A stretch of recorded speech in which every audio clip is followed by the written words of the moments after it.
Apa yang terjadi akhir-akhir ini diantaranya adalah ditandatanganinya peraturan pemerintah nomor 28 tahun 2024 tentang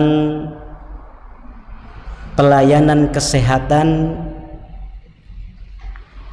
khususnya pasal 103 ayat yang keempat butir E, bahwasanya bagian dari pelayanan kesehatan reproduksi untuk siswa-siswa yang ada di sekolah, disebutkan di situ bahwasanya salah satu caranya adalah dengan menyediakan alat kontrasepsi.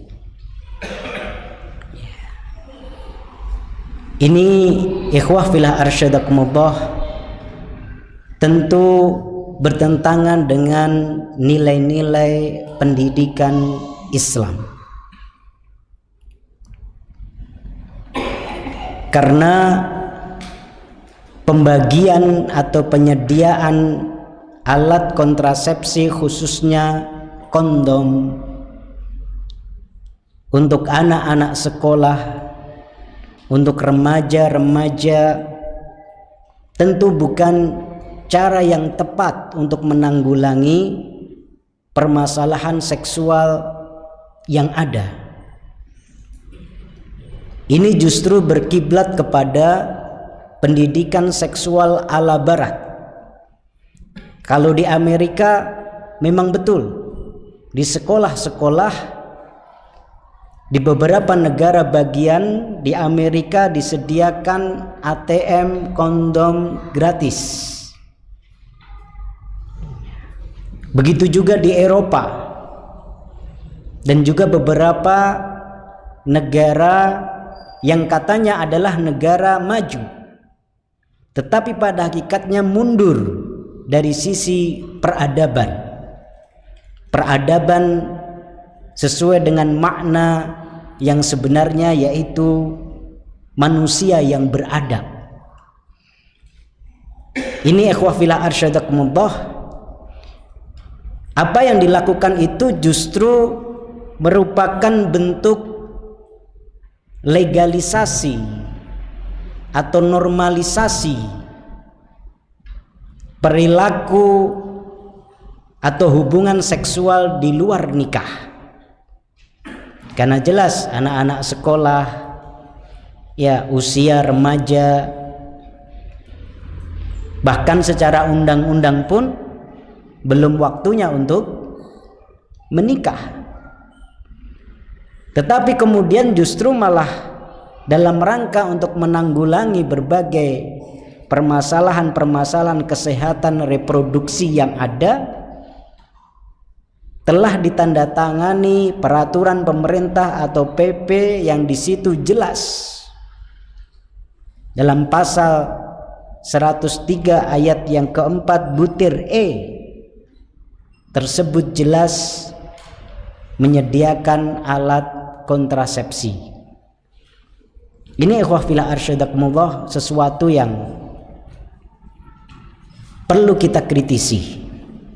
Jelas ini kiblatnya adalah pendidikan seksual ala barat. Kami dulu waktu S2 menulis tesis At-Tarbiyah Al-Jinsiyah inda Ibnu Qayyim Al-Jauziyah, pendidikan seksual menurut Ibnu Qayyim Al-Jauziyah.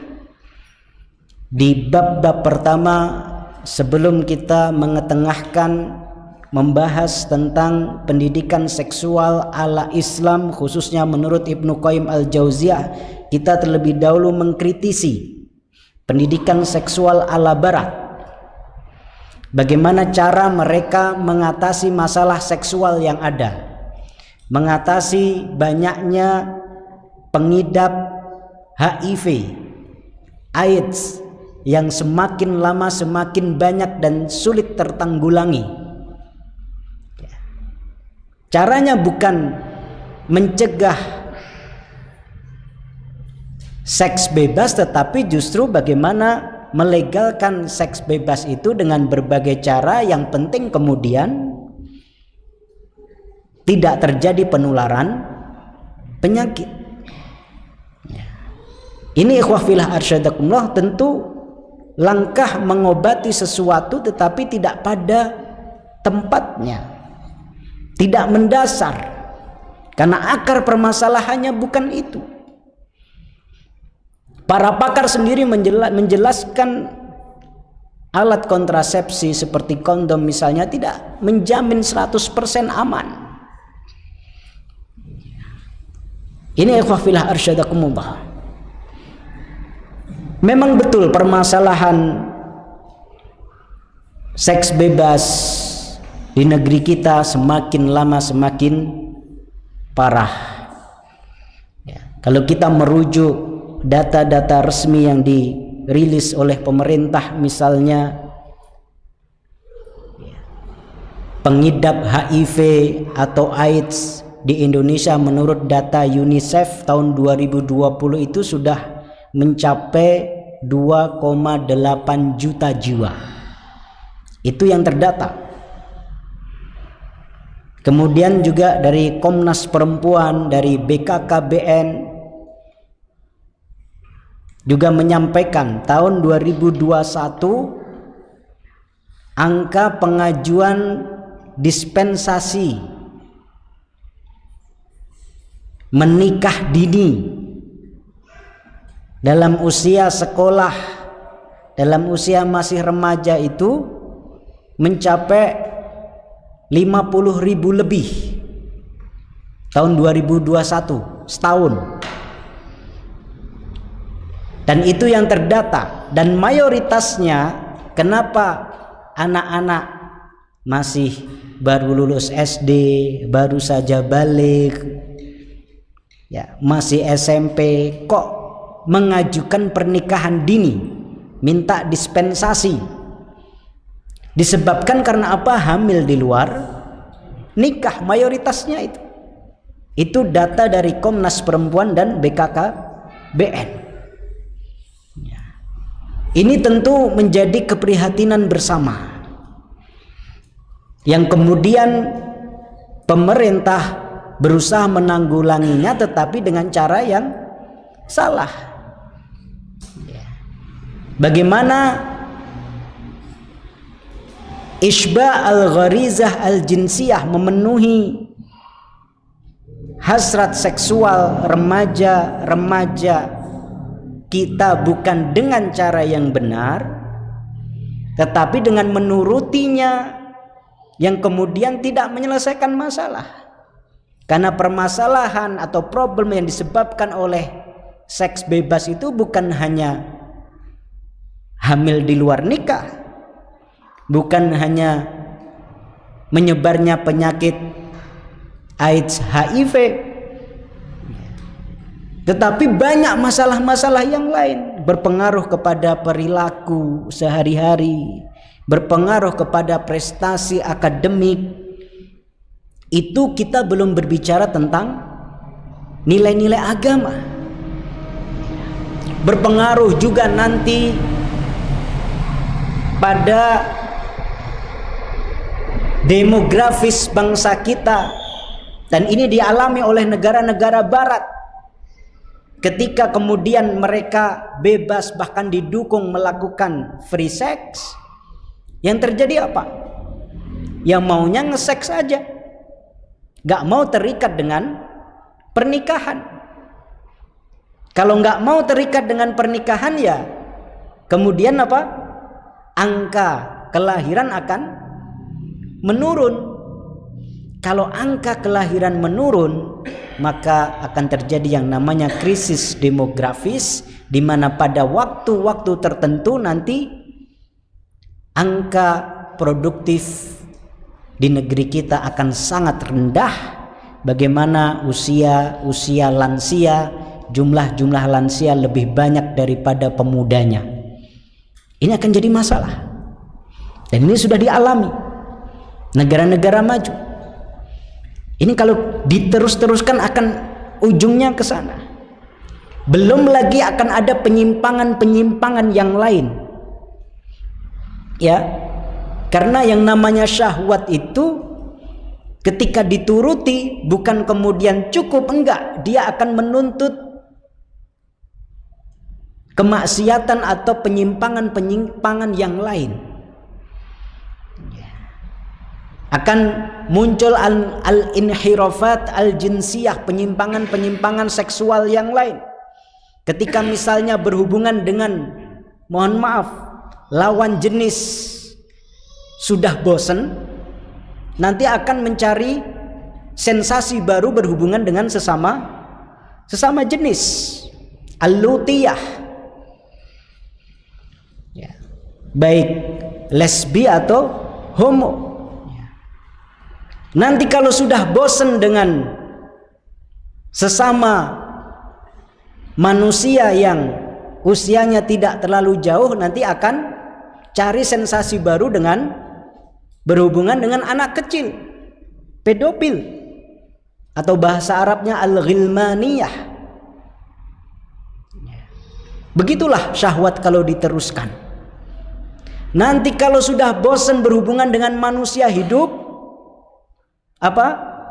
akan mencari sensasi dengan berhubungan kepada manusia yang sudah mati. Ini terjadi, ya. Atau al-jismaniyah, ityanul maitah, mendatangi mayat. Nanti kalau sudah bosan dengan manusia baik yang hidup ataupun mati, akan terjadi yang namanya al-hayawaniyah, berhubungan dengan hewan. Nanti kalau sudah bosan dengan berhubungan dengan makhluk hidup, nanti akan berhubungan dengan benda mati. Begitulah syahwat kalau diterus-teruskan, diturut-turuti, tidak pada jalannya akan menyebabkan penyimpangan demi penyimpangan. Ya. Ini ma'asyiral muslimin wa zumratal mu'minin arsyadakumullah. Maka solusinya bukan dengan menyediakan kondom gratis, bukan dengan menempatkan ATM alat kontrasepsi di sekolah-sekolah yang ada. Ini sama saja melegalisasi zina. Dalam Islam sudah lengkap. Pendidikan seksual Islam itu Masya Allah tabarakallah sudah dimulai ma qablal wiladah. Sebelum anak lahir itu proses pendidikan seksual sudah dimulai. Anak akan lahir seperti apa tergantung orang tuanya. Calon bapaknya mencarikan ibu untuk anaknya seperti apa? Calon ibunya mencarikan bapak untuknya seperti apa? Itu sudah dimulai di situ. Kemudian menikahnya seperti apa? Apakah dimulai dengan pacaran, sesuatu yang haram dan lain sebagainya, atau dengan cara-cara yang syar'i? Kemudian nanti saat berhubungan berdoa atau tidak, itu berpengaruh. Mengikuti aturan-aturan Islam atau tidak berpengaruh. Kemudian ketika lahir, apa yang dilakukan, apa yang pertama kali didengar, bagaimana sang ibu menyusui anaknya, sangat berpengaruh. Kemudian dalam masa kanak-kanak, bagaimana orang tua berhasil menanamkan ar-rujulah, sifat-sifat kelelakian atau maskulinitas. Bagaimana menanamkan kepada anak perempuan al-unuthah, sifat-sifat femininitas, lengkap dalam syariat Islam. Ya, sampai diatur muru auladakum bis salati wa hum abna sab'a sinin. Perintahkan kepada anakmu untuk melaksanakan solat pada usia 7 tahun. Wadribuhum wa hum abna 10 sinin, dan pukullah mereka kalau enggak mau solat pada usia 10 tahun. Wa farriqu bainahum fil madaji, pisahkan tempat tidur mereka. Kalau sudah usia 10 tahun, kamar anak laki-laki dengan kamar anak perempuan harus dipisah. Ya, ini penting. Ya, karena sering terjadi kasus hubungan seksual dengan saudara kandung atau apa istilahnya, incest. Ya, itu karena nggak disiplin dalam hal itu. Detail. Kemudian larangan menggunakan kain sutra buat laki-laki. Ya, itu juga menanamkan rujulah, kelaki-lakian, di mana hari ini jadi masalah. Banyak laki-laki yang melambai-lambai gitu ya, karena tidak tertanam rujulah itu, maskulinitas itu pada dirinya sejak kecil. Pola asuhnya salah. Bagaimana memberikan mainan boneka kepada anak perempuan, itu detail kalau kita baca hadis-hadis Rasulullah Shallallahu Alaihi Wasallam. Belum nanti masa remaja menanamkan ghaddul basar, menundukkan pandangan, kemudian mendorong bagaimana anak-anak muda yang sudah balik itu untuk menikah dengan sabda Rasulullah Shallallahu Alaihi Wasallam, ya ma'syaras sabab, ya ma'syaras syabab, man istata'a minkumul ba'a falyatazawwaj. Wahai para pemuda, siapa di antara kalian yang sudah mampu, hendaklah segera menikah. Yang nggak bisa apa? Fa'alaihim bisyam, fa'alaikum bisawm, hendaknya puasa. Ini ya, santri-santri kalian yang sudah balik, kalau belum berani menikah atau siap menikah harus banyak puasa.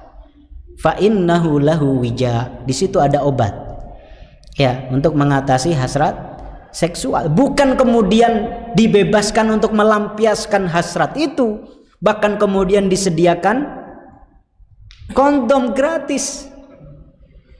Ya. Ini masalah. Ya. Gak disediakan saja, ya, gak difasilitasi saja. Kalau kita lihat reportase-reportase atau berita-berita, misalnya habis konser JKT berapa? 48. Ya, ditemukan di tempat konser, di kamar mandi bekas-bekas kondom. Remaja-remaja kita hari ini itu nggak difasilitasi, itu nggak dilegalisasi, masih dianggap tabu, tapi itu yang terjadi. Apalagi ketika diatur dalam undang-undang, legal, formal, gratis lagi. Ya. Nggak apa-apa kalau dipakai buat pelendungan. Ya, kalau kemudian anak-anak malah jadi penasaran, iki tinggo apa, kemudian praktek, bahaya. Ya, bahaya. Maka ikhwah fillah arsyadakumullah, kita sebagai orang tua, para insan pendidikan, ya harus kritis. Ini memang baru tahap peraturan pemerintah, tetapi sudah ditandatangani oleh presiden. Ya, sudah ditandatangani oleh presiden. Ya, mudah-mudahan masih bisa direvisi karena ini sangat membahayakan. Ya. Tentu maksudnya bagus untuk memberikan edukasi, untuk sebagai tindakan preventif, jangan sampai kemudian anak-anak muda kita tidak memahami kesehatan reproduksi atau kemudian terkena penyakit-penyakit seksual dan lain sebagainya, tetapi bukan dengan cara seperti itu. Ya, Islam sudah memberikan kepada kita semua aturan-aturan yang lengkap, ya, detail. Bahkan kalau kita baca kitabnya Ibnu Qayyim al-Jauziyah, mohon maaf ya, di At-Tib An-Nabawi itu ya,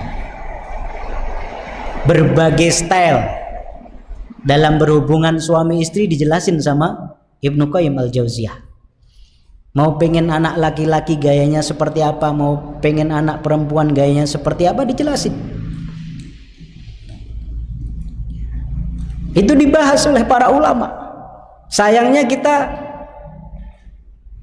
malu berbicara itu atau membahas itu, tetapi kemudian yang terjadi adalah maluin gitu. Padahal itu ilmu, la haya fiddin gitu. Begitu detail pendidikan seksual dalam Islam, jelas step by stepnya. Ini ikhwafila arsyadakumullah. Sedangkan anak-anak kita nggak dapat pelajaran itu, ya, nggak dapat pelajaran itu. Paling pelajaran biologi, reproduksi itu aja udah. Ya. Tapi ini justru malah mau dikenalkan pendidikan seksual ala Barat, dan salah satunya adalah pembagian kondom. Ya, ini tentu masalah dan harus kita protes. Tolong dengan suara kita, dengan medsos kita, tolong dimasifkan. Ya, karena ini negara demokrasi, begitu aja ada respon, ada penolakan, insya Allah akan diperhatikan. Tetapi kalau kita diam-diam saja, ini celah, satu pintu syaitan, khutwah min khutuwati syaitan, satu langkah dari langkah-langkah syaitan yang akan mengantarkan anak-anak kita, remaja-remaja kita, generasi kita menuju perbuatan dosa besar, yaitu zina, yang dikatakan sebagai sa'a sabila. Jalan terburuk adalah jalan menuju zina. Ya, dan dalam Islam penanganannya bukan difasilitasi atau dipuaskan, tetapi bagaimana melakukan tindakan-tindakan preventif. Maka ayatnya jelas, wala taqrabuz zina, janganlah kalian mendekati zina. Ya. Ini sesuatu yang kebalik-balik, sedangkan yang mau nikah dini karena ingin menjaga kehormatan, menjaga diri dari dosa, dipersulit.